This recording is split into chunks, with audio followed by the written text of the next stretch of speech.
you so much for joining me for Daily Spark with Dr. Angela. I am your host, Dr. Angela Chester. You know what I like to do on the show. I want to enlighten, inspire, and empower you to become your best self. Now, Scripture reminds us that the tongue is a small thing that makes grand speeches, but a tiny spark can set a great forest on fire. And today we want to get you fired up about your life, about the things that have gone on, why you do what you do and why you don't do some of the things that you do. Everything is important, but God has a plan for our lives. And I'm so excited to talk to my guest today, Norah Wilson.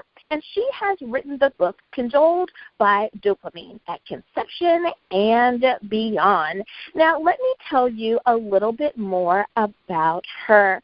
Now, she is profound, and her spiritual experiences with God are profound as well.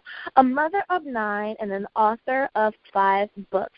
Norah is very passionate about her spirituality and sharing her beliefs on the sacred bond that every child has with their Creator, which is powerfully illustrated in her latest book, Cajoled by Dopamine, at Conception and Beyond. You can learn more about her, of course, at her website, norahgwilson.com. Now, you know what I'm about to say. Go on, get comfy, get cozy, get your coffee or get your tea, because we are about to get started. Good morning, Norah. Thank you so much for joining me today. God light to you, Dr. Angela. Now, I love the fact that you are talking about our children today.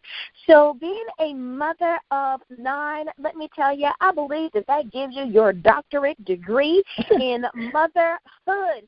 And for that reason, I think that everyone should listen in. Now, we're not knocking those who don't have as many children. That's not what we're saying. But because of your experiences, you have so many stories that you can share with us. So I want to ask you, before we get into the book, did you always want to be a mother? Was that something that you wanted to do even as a young adult?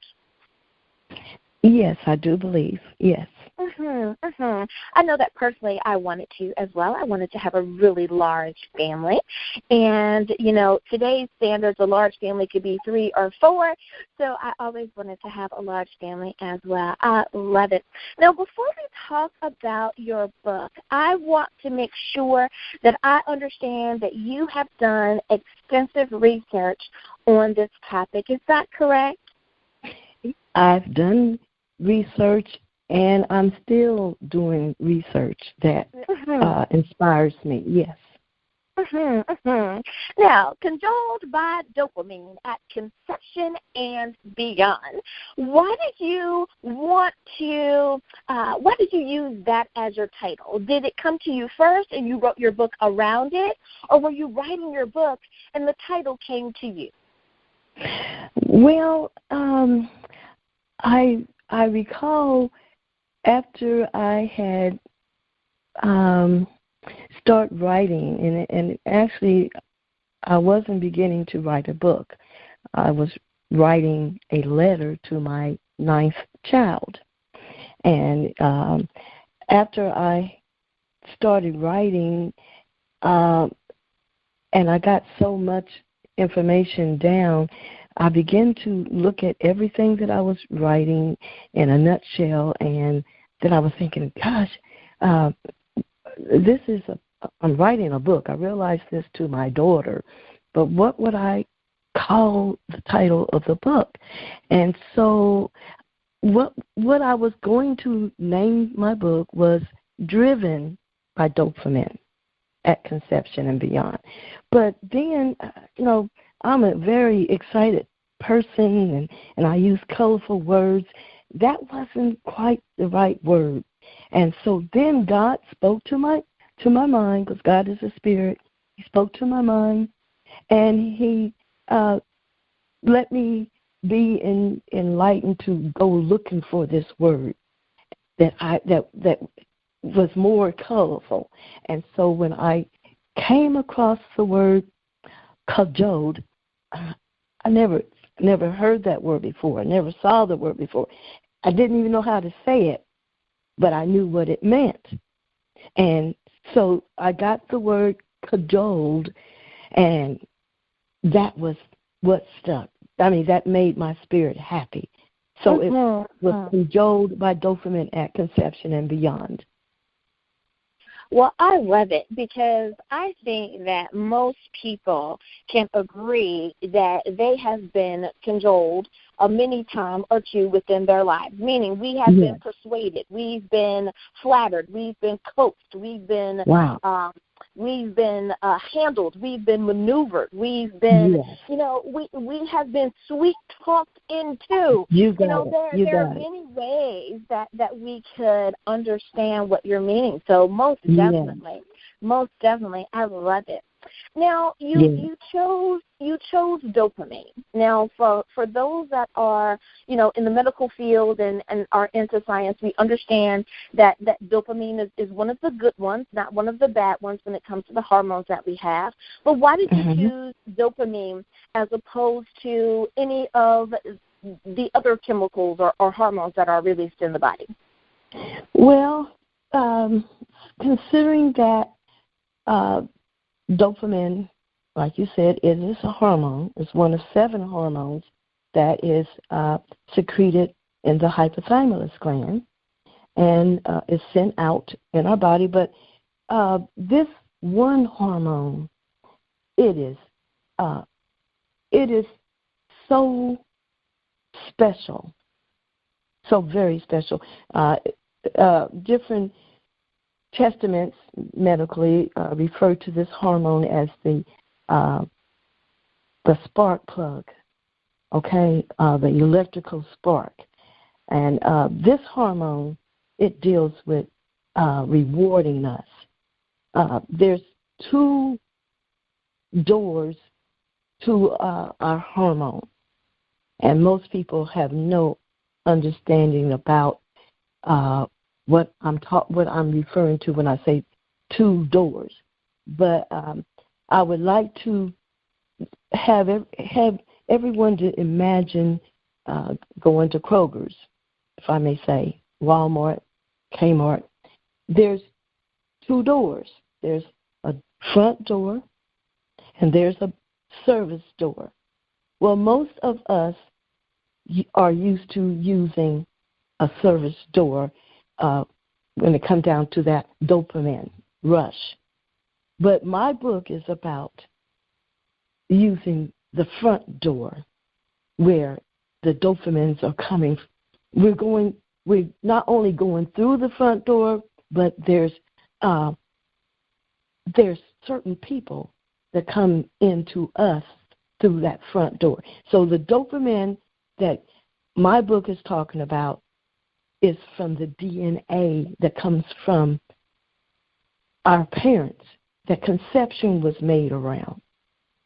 No, I love it. One of the main regions that we need to make sure that we talk about of our brain is our hypothalamus gland. Why did you want to make sure that everyone understood how important a hypothalamus gland is? Now, let me tell you this, and I love talking about the hypothalamus gland. It is a gland, and it gets its name from the thymus gland, which the thymus gland is larger than the hypothalamus gland. And the hypothalamus gland sits up underneath the thymus gland. But the hypothalamus gland, it not only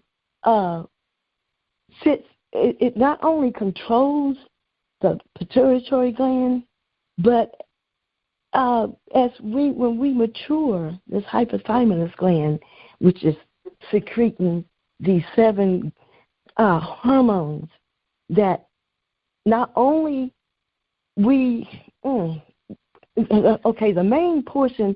main duty of the hypothalamus gland is to keep us healthy and make us happy. And a body that's happy is healthy. And if you're healthy, you're happy.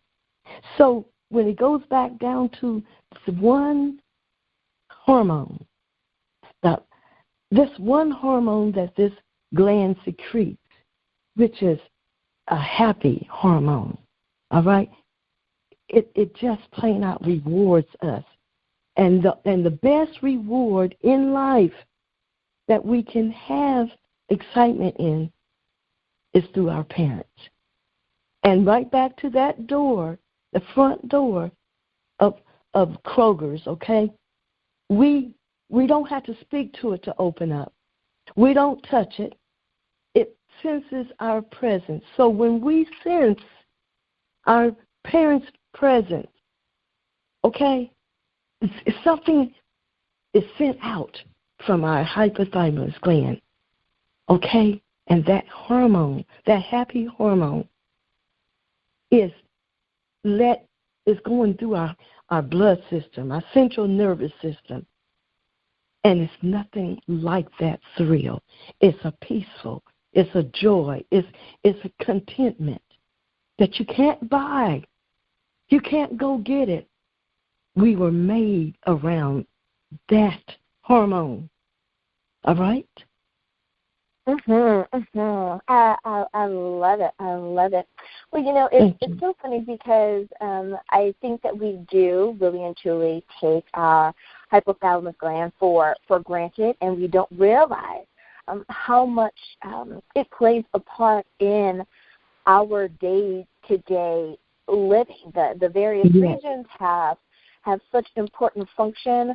One way is being a mom. I think that we're all familiar with the word oxytocin, and it's like, okay, it's time for this baby to be born, and we are hoping that is going to kick in, and it is going to do what it needs to do. So it's like, we want to make sure that we have a properly functioning hypothalamus, and it really does help to keep us the people, that we are. It's important with regulating our body temperature. It could be important when it comes to if we're suffering from insomnia. Is it functioning properly? There's so many different ways that it touches who we are, and you are so right when it comes when it comes to these wonderful hormones that it regulates and releases, being able to have that connection with one's parents and making sure that it is one that is pleasing and loving and kind. You are so right with that. Well, Norah, it is almost time for us to go to break. But before we do, I would love for you to remind everyone, what is the title of your book? Where can we get a copy? And how do we follow you online? Well, the title of my book is Cajoled by Dopamine at Conception and Beyond. And my book is in paperback, hardback, it's audio. And I have my own website, www.norahgwilson.com. And you can also go to www.exlibris.com. And I'm very excited about this book, that it belongs to everybody's dopamine surge. That's your Absolutely. Well, listeners, now you know where you can get a copy of the book. We'll be back right after this.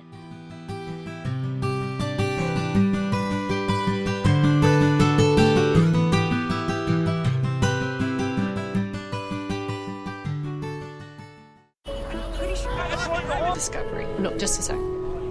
What would it look like if we listened more?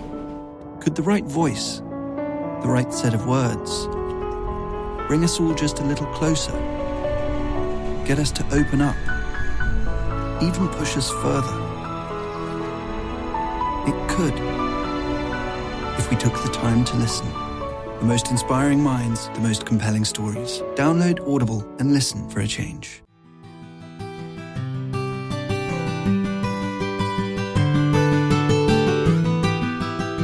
And we are back. Thank you so much for joining me for Daily Spark with Dr. Angela. I am your host, Dr. Angela Chester. You know what I want to do? I want to, say it with me, enlighten, inspire, and empower you to be your best self. My guest today is Norah G. Wilson, and she is talking about her book, Cajoled by Dopamine at Conception and Beyond. I know, right?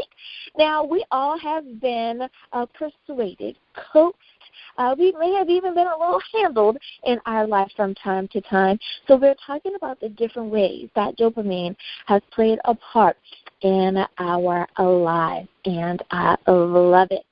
So, Norah, I want to ask you, how does DNA, in the research that you have done, how does DNA play a part in all of this? Well, the DNA is simply the very essence, the matter that make us matter.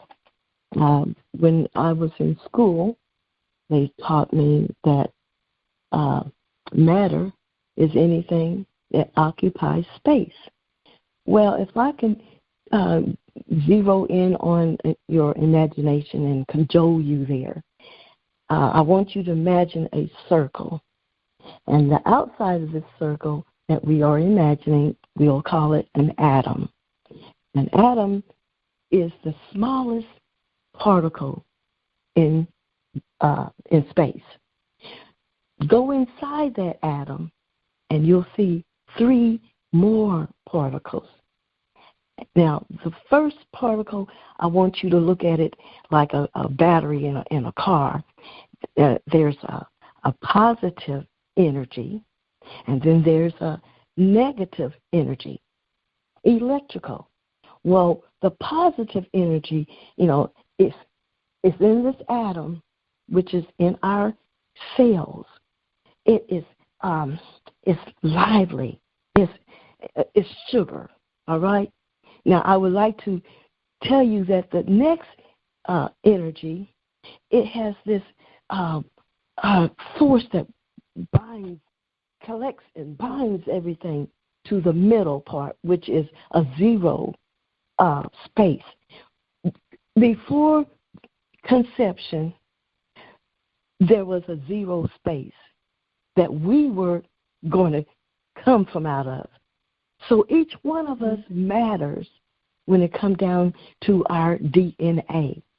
We occupy space in such a dramatic way that when this dopamine causes that strike to happen, to bond this mass together, and without this energy, we would not be.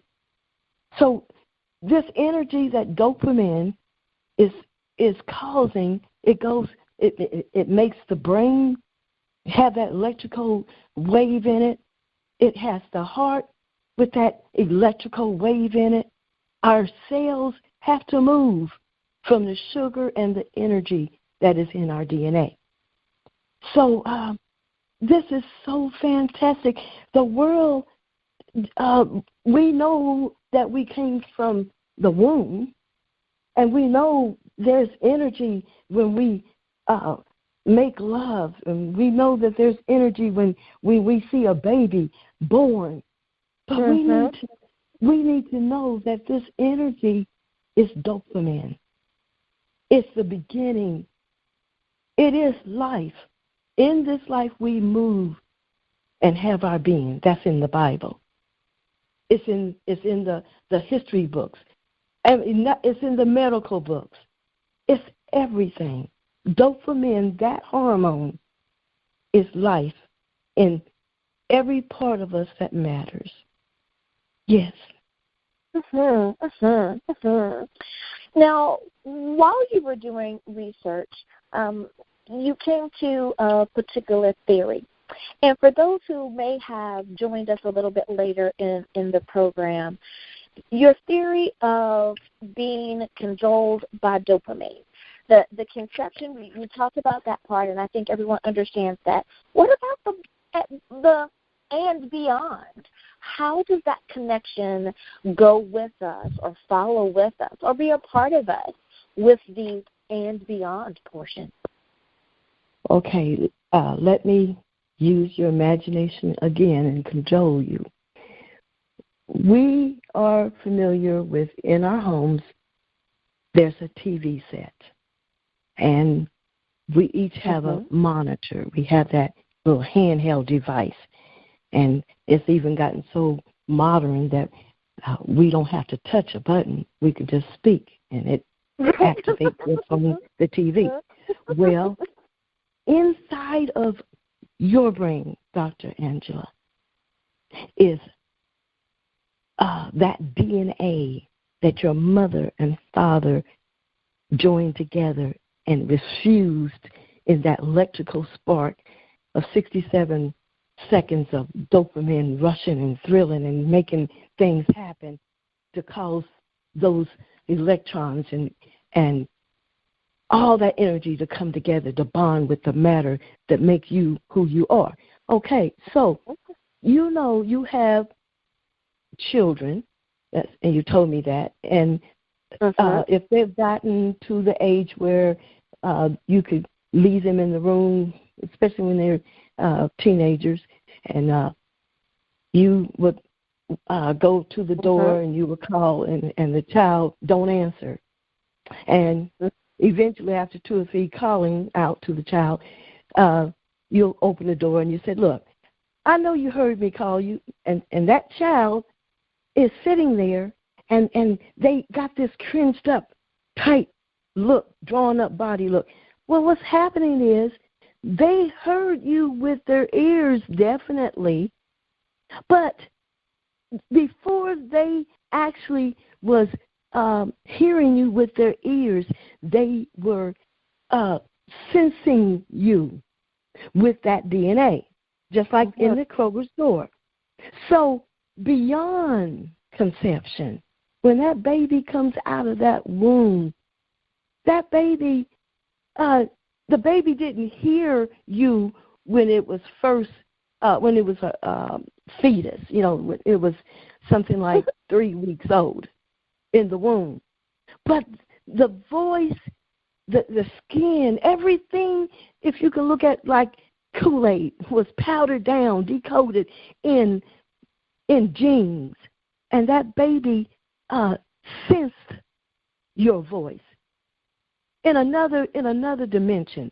So when we are mature, and say like if you've never been a parent, but we all came from parents. You may never have children, but you are a child to some parent. And you, every one of us, have that DNA sensor hooked up to our creators, our parents. And the last thing that goes in a person when they are dying, they say, is their hearing. They may not be able to speak. They may not be able to see you, but if they can hear, that's why they bring in the family, the immediate family. Get around that person, and then say like if it's a child and their mom is dying, and that child say, "Mom, you know, I love you." That mom may not respond as far as moving, but that sensor in that brain, in that forebrain, that was there from since their time began, it activates within that person. And what does it do? Give them that good feeling. So we need to learn that don't go on by what you see, go on what you know you got from your parents. That is it's not a thing where I just cooked up. Oh, it's true. We are cajoled by dopamine at conception and beyond. As long as there is that spark of life in our brain, we have that cajoling factor. Yes, Dr. Chester.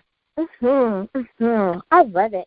You know, when you were talking, it made me think about the scripture in John 10, and I'm going to kind of paraphrase here, where it says, you know, my sheep hear my voice, and I know them, and they know me, and a stranger they will not follow. Oh, yes. Instead will flee because they know not that voice. Yes. And I think that is so true, that in that bonding and in all that our bodies do, we know the voice of our mother even in a crowded room. We can tell the difference between our children calling out mom or mother or dad or whatever they call us, through all of the children. We're able to pick our kid out in the crowd of, you know, hundreds of children, because we do have that connection. And you are so right for reminding us of how awesome God is, and that how he has put that in us, not just on us, but he's put that in us, even through our layers of DNA, so that we will always have that connection. I love it. I absolutely love it. I'm a person who thinks in pictures, so I understand when you say that, and I say that when he breathed that breath of life into us, that all of that is in our DNA. So I understand what you're saying, and it is such a beautiful reminder. Thank you for that. Now I have one last question for you.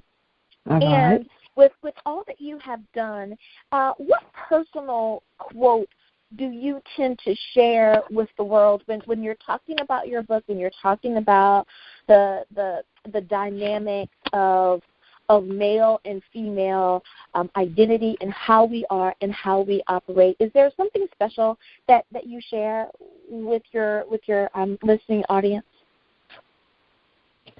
Well, considering the fact that we can do nothing without being alive, and there's so much controversy about when does life begin? And when does it? Well, think about this. Conception can't be conceived if there's nothing live there. And so when you think about when you are being intimate, you're being closer to that one person more than any time of life at that one precise moment. But the dopamine is surging, giving you that thrill and that feeling. And then when you look at how the sperm, you know, it's got life and it's being cajoled by dopamine. And then I'm not a woman's liver, but I'm going to tell you one thing. The sperm, even though it's got that those little spikes on his head and it's hammering around trying to get into the egg, but it's the dopamine that softens that spot even more so. And then when that sperm is taking a running dive to get into that sperm, and it falls inside that egg, and then what happens? That dopamine closes that entrance up, and a whole lot of shaking goes on, and it can't help but get close to that egg. The woman got it all going on. She cajoled that sperm like something crazy. The man just couldn't deal. He couldn't deal with it. So that egg was, and when you look at the fact that once the sperm gets all heated up and everything, and he's got all these sperms, 500 million sperms, and once they get into that valley of the Dow within the woman's cavity, well, they dying like crazy. They cannot deal with that woman's hormones. Can't deal with it. But this one sperm, it is cajoled and it falls into that egg, and then what's the egg doing? She'd opened up the door and she let him in, sealed him in, and he can't. How can you lose with the stuff she used? Yeah. So, there's nothing like the woman with what belongs to the woman. I mean, he leaves his area and he's going into her area, and that's where she is truly The woman. Yeah. But if I would say something, my book goes into detail about the baby. And there's so many things. My heart is overflowing right now. I have more to say. And I thank God that He is giving me this enthusiasm, this joy, and my dopamine is surging right now. I mean, it's just I cannot answer your question fully, but you can feel the excitement that God has given us in this conversation, and this is what it's all about. We are alive. We're living. Hi everyone, testaments. Dr. Angela here. And Did you know that Daily Spark is now on Facebook? That's right, you can visit with me at facebook.com/Daily Spark with Dr. Angela. I want to know more about what you're thinking. I'd love to know which interview that you find the most entertaining or the most informative. I want to talk to you, and I want you to be able to talk to me. Simply visit facebook.com/Daily Spark with Dr. When we Angela. come out of that womb, we're cajoled by dopamine because that baby is looking for the ones that created them. So when we do not hold hands, there's a song, reach out and touch somebody's hand. Oh, you got to do better than that. If everybody that was conceived would reach out to the ones that conceived them, we all be holding hands. The whole world will go around holding hands, cajoled by dopamine at conception and beyond. What do you think about that, Dr. Chester? I love it. Well, Norah Wilson, I just have to say thank you so much for coming on this morning and sharing and talking about your book and just reminding us of the awesomeness that goes on. And we take it for granted, but it is going on every day. Thank you so much. One last time, if you could remind everyone, please, what is the title of your book? Where can we get a copy, and how do we stay in contact with you? My book is titled Cajoled by Dopamine at Conception and Beyond. My book is written in paper book, hard book, it's audio book, and you can contact me, www.norahgwilson.com, or you can also go to the publishers at www.exlibris.com. Thank you again for being on the show with me today. Thank you for having me. And listeners, thank you as well. As always, may the Lord continue to shine His face upon you. May you receive His grace and His mercy in all that you do. Until next time, everyone, be blessed in the Lord. Bye-bye.